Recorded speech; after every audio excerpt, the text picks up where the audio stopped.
Ok, Monday Night Raw, chers fans de catch, Monday Night Raw, le show de 3 heures qu'on doit se taper chaque semaine. Cependant, la semaine dernière, c'était plutôt bien, ils ont bien géré un show de 3 heures avec un superbe main event entre Austin Theory et Seth Rollins. C'était un très chouette match de catch, mais aussi l'excitation avec cet opener où la Bloodline envahissait Raw, c'était plutôt excitant. Est-ce que Papa Triple H va réussir à reproduire l'exploit d'un show de 3 heures de Raw hyper divertissant tout du long?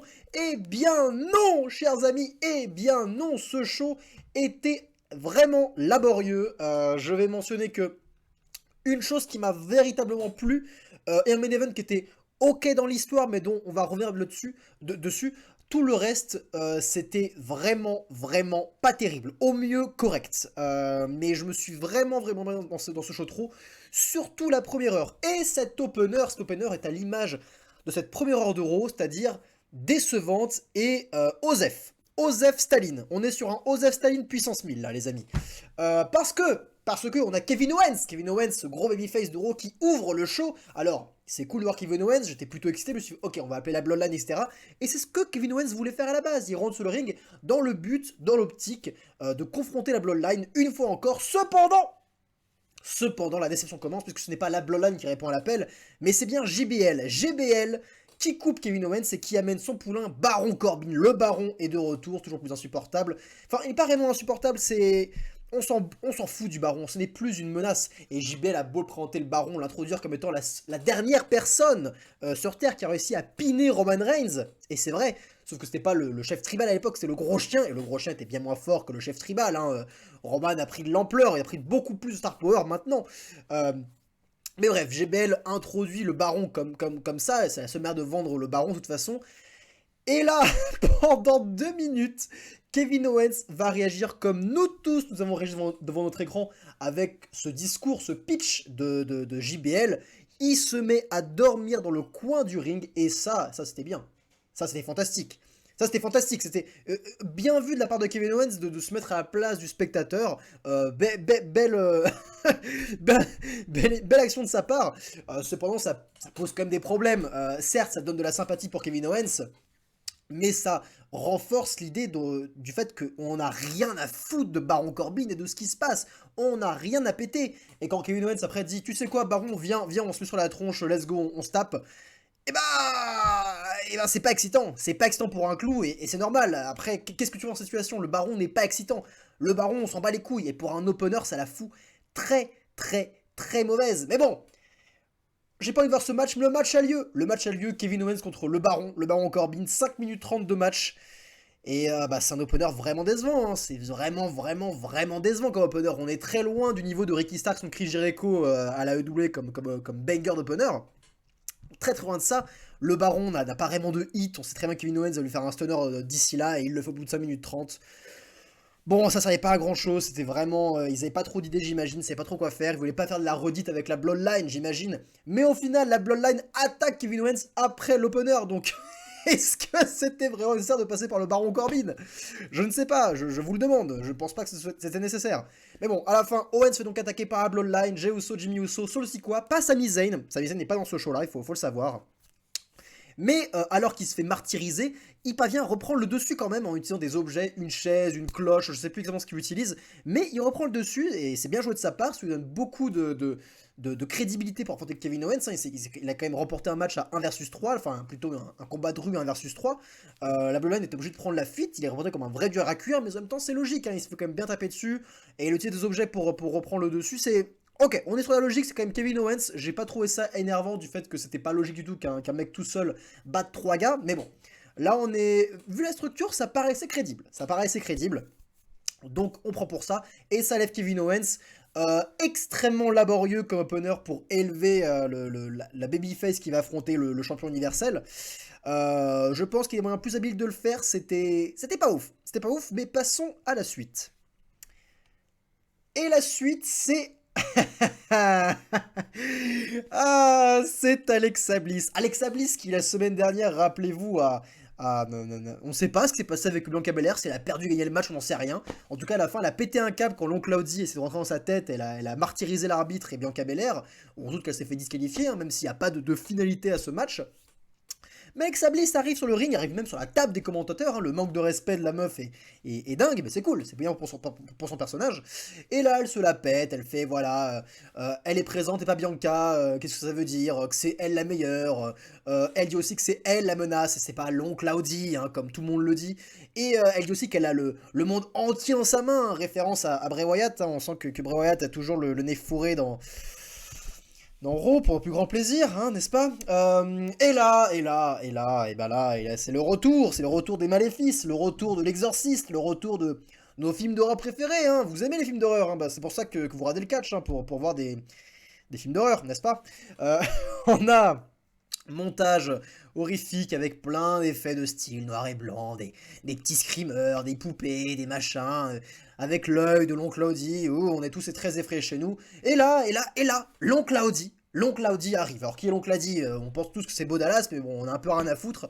L'oncle fait son entrée, beaucoup de fumée, beaucoup de noir, beaucoup de noir. Et Alexa Bliss, elle sait pas trop quoi faire. Elle le regarde de loin comme ça, elle fait oh là là, c'est l'oncle Audi qui arrive.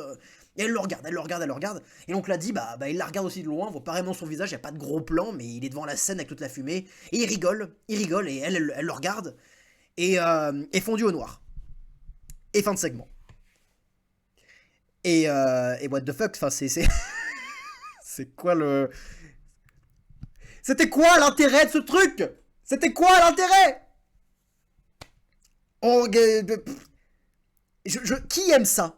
Si vous aimez ça dans les commentaires, n'hésitez pas à me le dire, parce que je suis vraiment perplexe de la direction de cette histoire, et de toute façon, de la direction de l'arc de Bray Wyatt depuis qu'il est revenu. Et ce qui m'énerve, c'est qu'il entraîne avec lui LA Knight, qui est un super talent, qui a une putain de bonne delivery, qui a une bonne promo, et Alexa Bliss, qui n'est pas ma catcheuse préférée, mais qui a beaucoup de potentiel, et il peut avoir un personnage assez intéressant. Mais il embarque tout le monde dans sa merde. Alors, tout le monde dans le côté, tout le monde qui donc se focus sur Bray Wyatt, et Bray Wyatt, c'est pas intéressant. C'est nul. Moi, je préfère voir de bons films d'horreur. Aller voir Abuela, qui est sorti l'année dernière, plutôt que voir ça. Oh putain, c'est de la merde. Mais on enchaîne. On enchaîne parce qu'on a un match féminin, les amis. Match féminin, Bayley fait son entrée. Bayley, j'aime bien Bayley. Bayley, c'est une bonne heal et j'aime bien Damage Control. Je trouve que c'est une bonne équipe, une bonne faction.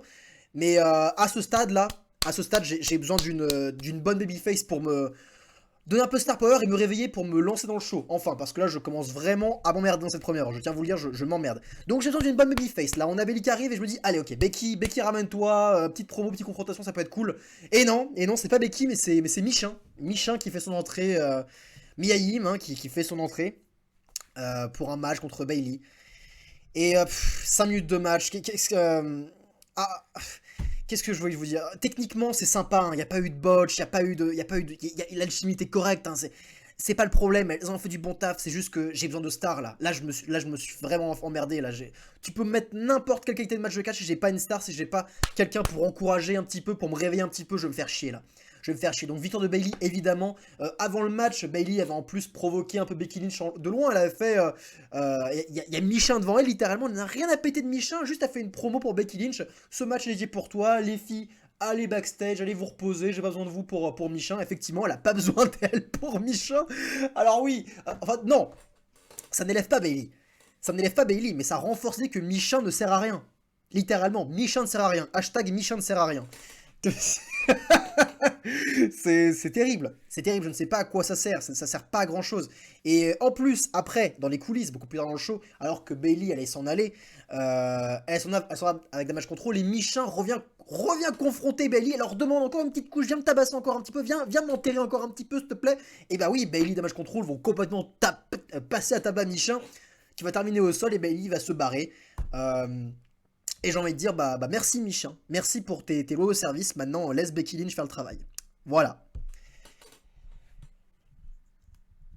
Et enfin, après 45 minutes de show insipide, on a enfin un bon segment. Putain, mais le problème c'est, est-ce que les gens sont restés devant leur télé au bout de 45 minutes de merde? Je suis pas sûr. S'ils sont restés, bravo. Bravo, vous avez, la WWE a des spectateurs très fidèles. Bravo. Moi, j'ai skippé beaucoup de choses, hein, je tiens à vous dire.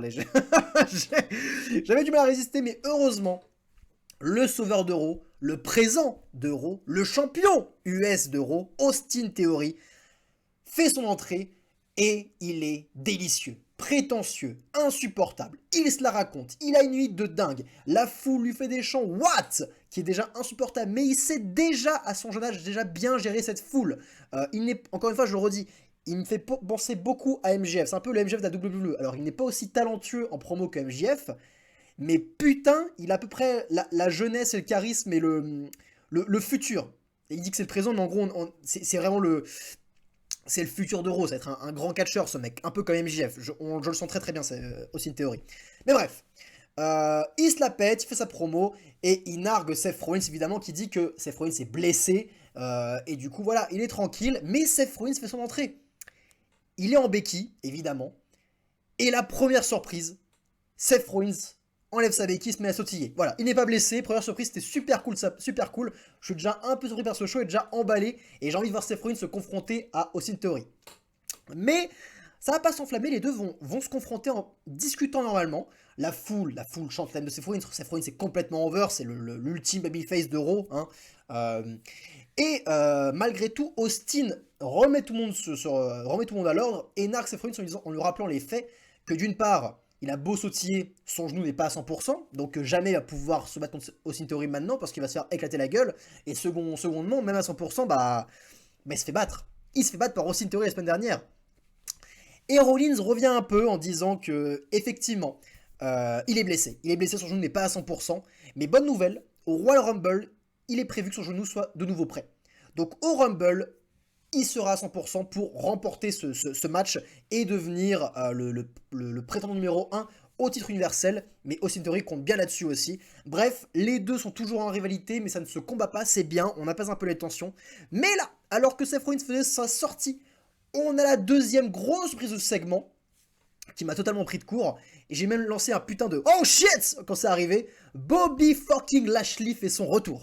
Bon, il n'est pas parti très longtemps, hein, il est parti quelques semaines, mais il est parti en grosse tension avec Rollins et Theory.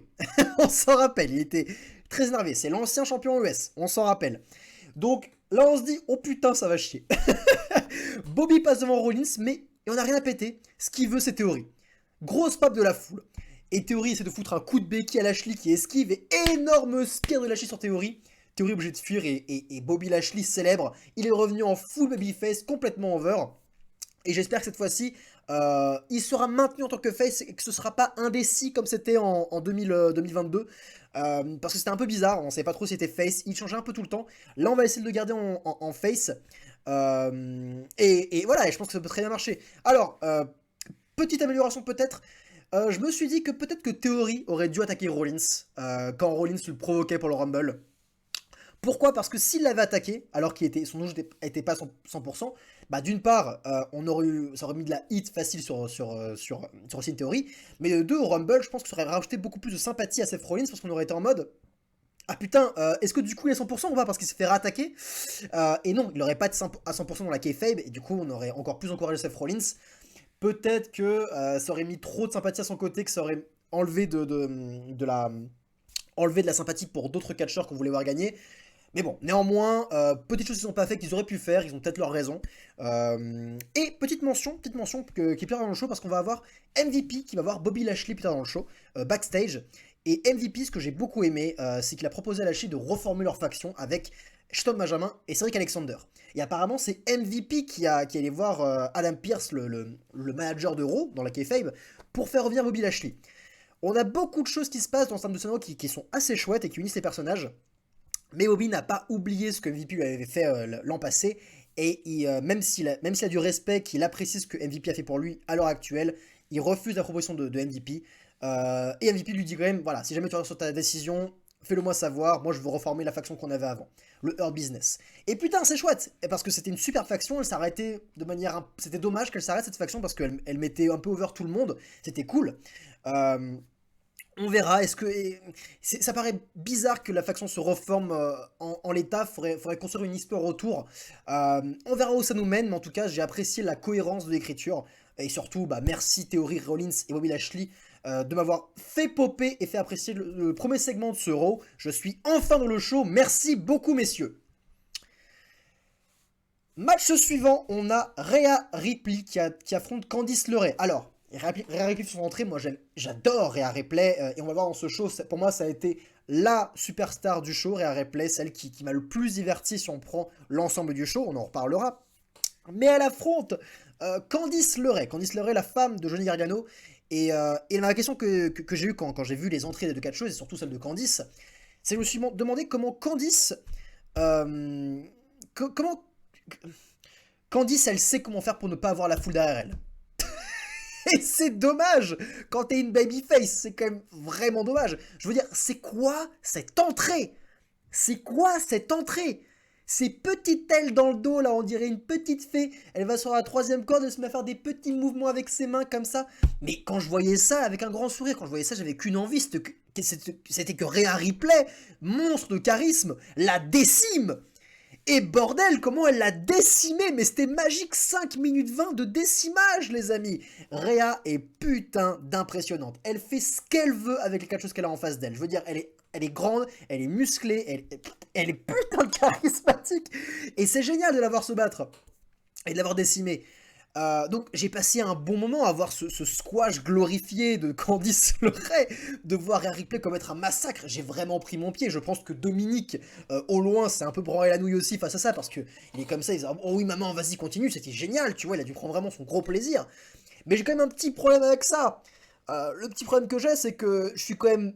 Je suis pas censé vouloir que le heel décime le babyface, vous voyez. Je suis quand même censé encourager le babyface à se relever, à se battre. Hein. On est là, vas-y Ricochet, ouais, vous voyez. Là, faut faire quelque chose avec Candice. Hein. Faut faire quelque chose avec Candice, parce que si j'ai pas Rhea Ripley en face de moi, qu'est-ce qui se passe? Et ben j'ai un segment qui est nul à chier, un match qui est nul à chier. Si j'ai un babyface en qui je ne crois pas et que j'ai envie de voir se faire péter la gueule, mais c'est que quelque chose ne va pas. Il faut un véritable changement, et vite, pour Candice LeRae. Vraiment très très vite, c'est inquiétant. Merci à Ripley d'avoir rendu ça divertissant, mais c'est contre-productif malheureusement. On a encore un match avec Solo Sikoa qui affronte Dolph Ziggler. Et oui, Dolph Ziggler qui est toujours là pour élever les jeunes talents. Bon, c'est Dolph Ziggler. En fait, le problème avec Dolph, c'est que c'est toujours pareil. C'est toujours pareil. On croit plus en Dolph Ziggler. On croit plus en Dolph Ziggler. Mais, malgré tout ce con, il parvient quand même à nous surprendre lors des matchs. Alors, on ne croit jamais à sa victoire, hein, qu'on soit bien d'accord, on ne va jamais croire à sa victoire. Par contre, voir ses comebacks, être surpris par ses comebacks, ça, c'est dingue, ça marche toujours avec Ziggler, c'est incroyable. C'est un talent que j'aime beaucoup parce qu'il permet de glorifier les jeunes talents, les pusher de manière vraiment convaincante, parce que c'est un putain de bon seller. Donc, c'est-à-dire qu'il vend très très bien les coups et il sait comment rendre ses opposants brutaux et monstrueux. Mais aussi, il a quand même suffisamment de répondants et suffisamment de bagages et d'expérience pour qu'on croive à sa menace potentielle et que ce ne soit pas juste un squash. Solo Sikoa, on a un petit peu chier face à Dolph Ziggler. Et c'était chouette parce que Solo, clairement, Solo, c'est un... J'aime beaucoup Solo. J'aime beaucoup Solo, ça fait pas beaucoup de mois qu'il est ici. Mais il a du charisme, il a du chien, il en impose. Et franchement, au sein de la Bloodline, il est efficace. Il parle pas beaucoup, c'est le monstre, c'est un peu le nouveau Umaga. Bon, il n'a pas encore la force brute d'Umaga et sa brutalité qui était incroyable à l'époque. Mais il fait le taf. Il fait le taf, il a d'autres choses, il a plus de charisme néanmoins que Umaga. Et Dolph Ziggler l'a élevé. Donc voilà, c'est petit match sympa, 8 minutes de match. Solo paraît très fort, ça fait le taf. Ça fait le taf et franchement, entre Austin Theory et son segment, entre Rhea Ripley qui squash Candice LeRae pour un plus grand plaisir, et ce petit match sympa, je suis revu dans le show. Et on va arriver au final, les amis.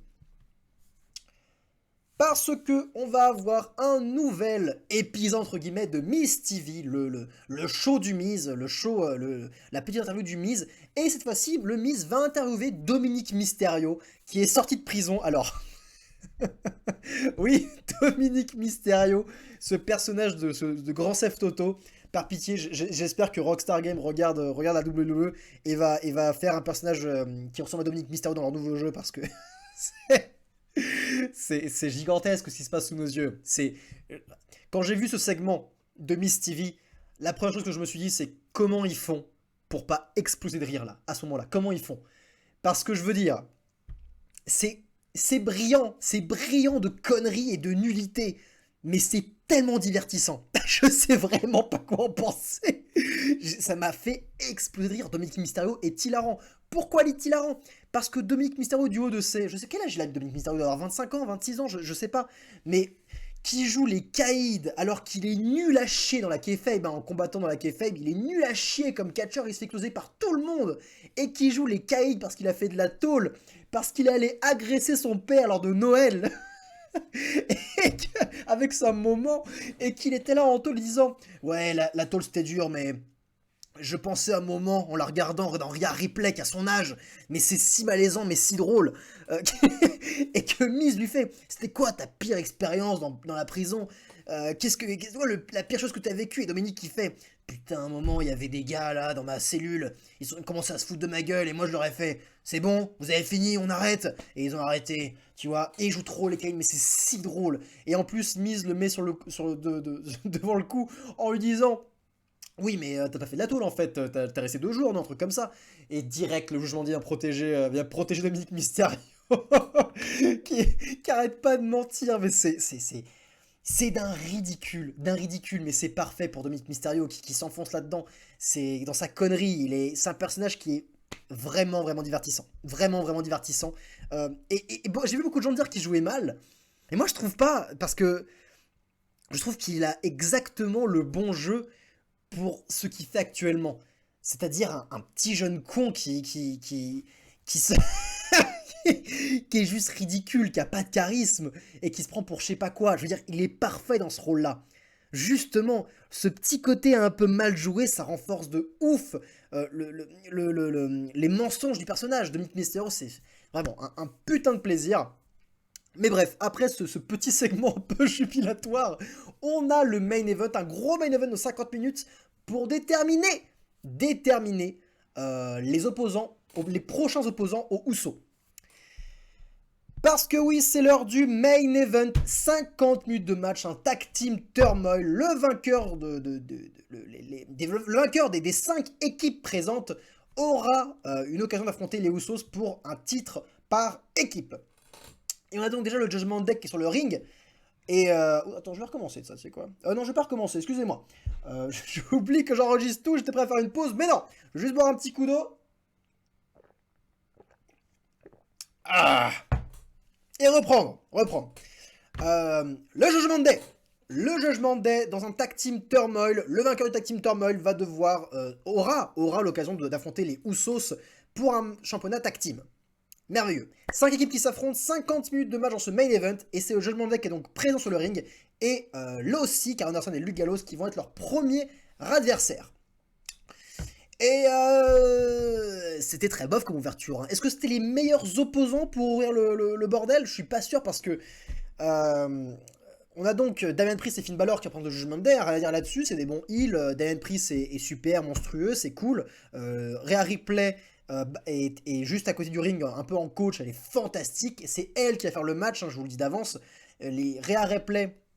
Je parlais d'elle pour commencer, mais entre les provocations qu'elle fait aux commentateurs, les distractions qu'elle fait aux adversaires, les gueules qu'elle fait, le fait qu'elle hype la foule, qu'elle se soulève, elle est brillante. Elle a été tout le temps active, 0 temps mort, et à chaque fois qu'on la voyait, bah, c'est elle qu'on regardait. C'était vraiment Rhea Ripley, c'est l'icône du Judgment Day. Et c'est aussi la personne la plus over de tout ce putain de match, alors qu'elle catchait même pas.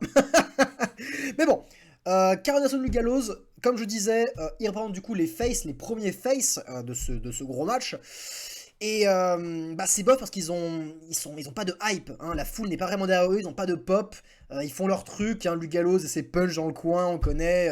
On n'a pas eu le Aya de Karl Anderson, celui-là on l'a pas eu, donc voilà, petite originalité, on n'a pas eu le Aya.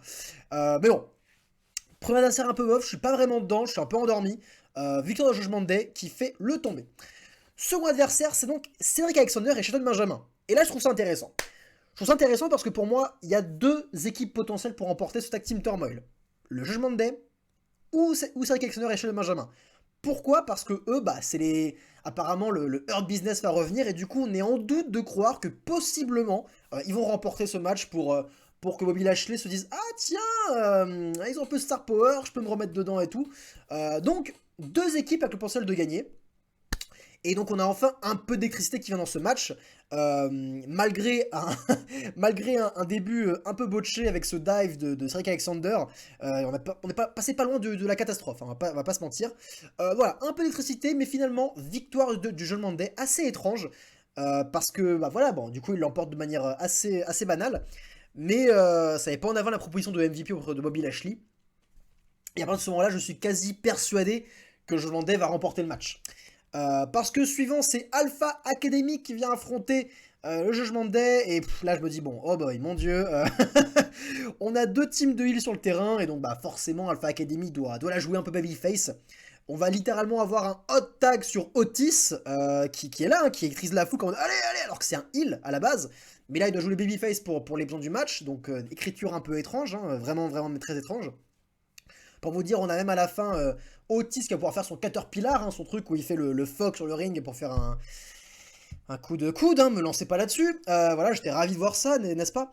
Mais à la fin, intelligence, Judgment Day, Finn Balor parvient à coincer Chad Gable dans son emprise, alors que Otis lui plonge dessus. Donc c'est Chad Gable qui prend tout le poids Otis dans la gueule, et Diamond Priest fait un énorme clothesline sur Otis pour la victoire. Et donc voilà, bon... C'était bof, hein, c'était bof, et jusqu'à là, je suis vraiment pas très près dans le match. Je sais que Street Profits va revenir, et je sais que Street Profits, c'est une bonne équipe de catch, on va avoir un final explosif, ça c'est sûr. Mais il se passe un truc avant, c'est que sous le poids d'Otis et le Chad Gable, et bah Finn Balor, dans la kayfabe, se fait briser les côtes. Il s'est brisé les côtes et il est incapable de continuer le match. Donc ça crée un peu de panade, on est en mode qu'est-ce qu'on fait. Il y a le general manager de Raw qui est en mode bah je vais devoir vous disqualifier les gars, j'ai pas le choix, vous pouvez pas continuer comme ça. Et Diamond Priest en mode non mais c'est bon, je continue moi-même. Et finalement, solution de recours est donnée, c'est que Dominic Mysterio va remplacer Finn Balor. Et là c'est intéressant, pour l'histoire c'est intéressant. Justement, est-ce que la prison va pouvoir a pu redonner un peu de regard de tueur, l'œil du tigre à Dominic Mysterio? Est-ce que la prison l'a changé cet homme? Et on l'espère tous. Et là, on le voit s'étirer alors que Street Profits sont entrés. Dominic s'étire, on a Diamond Priest qui l'encourage. Il s'étire, fondu au noir, coupure publicité. Rose de pub, Dominic se fait péter la gueule par terre, et à ce moment-là, j'ai littéralement explosé de rire. C'est un des meilleurs fondus que j'ai vu de ma vie, parce que moi, voilà, je ne vois pas les pubs, je les passe. J'ai littéralement explosé de rire. Alors, Judgment Day contre Street Profits, c'était sympa. C'était franchement un bon final. Tout le match était un petit peu long, mais le final était complètement explosif et l'histoire était bonne. L'histoire, c'est que, évidemment, Dominic Mysterio, c'est une merde, et que Diamond Priest, du coup, devait un peu se battre à 1 contre 2 et profiter de Dominic Mysterio pour se reposer, littéralement. C'est comme ça qu'il devait les battre. Mais le problème que j'ai eu avec cette première partie de match de Street Profits contre Judgment Day, c'est que vu que Dominic n'est pas une menace crédible, mais genre pas du tout, il y avait des moments où il était en contrôle et qu'il faisait du contrôle sur Montez-Ford ou Joe Dawkins, et que du coup les hot tags des faces faisaient un peu cheap, ça fonctionnait pas vraiment, parce qu'on croyait pas à la menace de Dominic Mysterio. Quand c'était Diamond Priest qui dominait, ça a été moins problématique, ça marchait même bien. Mais voilà, c'était un peu les moments qui étaient un peu longs, c'est quand Dominic était en contrôle dans le combat. Encore une fois, heureusement que Rhea Ripley était là, parce qu'elle a permis que je me divertisse pendant ce long match de 50 minutes, qui n'était pas si fascinant que ça, hormis le final, vraiment, c'était pas si flamboyant que ça. Mais oui, la fin est folle. La fin est folle, parce qu'on a un Diamond Priest qui est sur tous les fronts. Il s'occupe de tout, il gère tout le monde. Et on a Montez-Ford qui exécute un putain de salto avant par-dessus le coin pour défoncer Diamond Priest. Monstrueux. C'était monstrueux. Même Joe Dawkins a fait des trucs assez ouf dans ce match.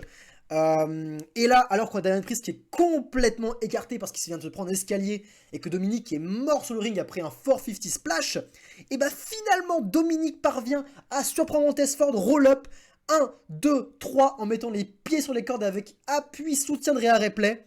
Victoire du Judgment Day grâce à Dominic Mysterio. L'écriture est très cool. C'est très cool, même si au final, avec leur célébration, avec ce Finn Balor qui est complètement blessé et qui rigole, Rhea Ripley qui jubile, Diamond Priest qui est par terre, encore KO de son coup. Judgment Day a fait au mieux avec ce qu'ils avaient. J'ai rien à dire pour Judgment Day parce que ce sont des heals, ils sont censés être heals, et en même temps ils sont censés dégager suffisamment de sympathie, mais pas trop, pour leur match contre les Usos, parce que les Usos sont aussi des heels, donc on va devoir tirer les Judgment Day. Mais vu que c'est des heels, voilà, on peut pas, faut pas trop en faire. Faut pas trop en faire, faut qu'on les acclame, faut qu'on les encourage.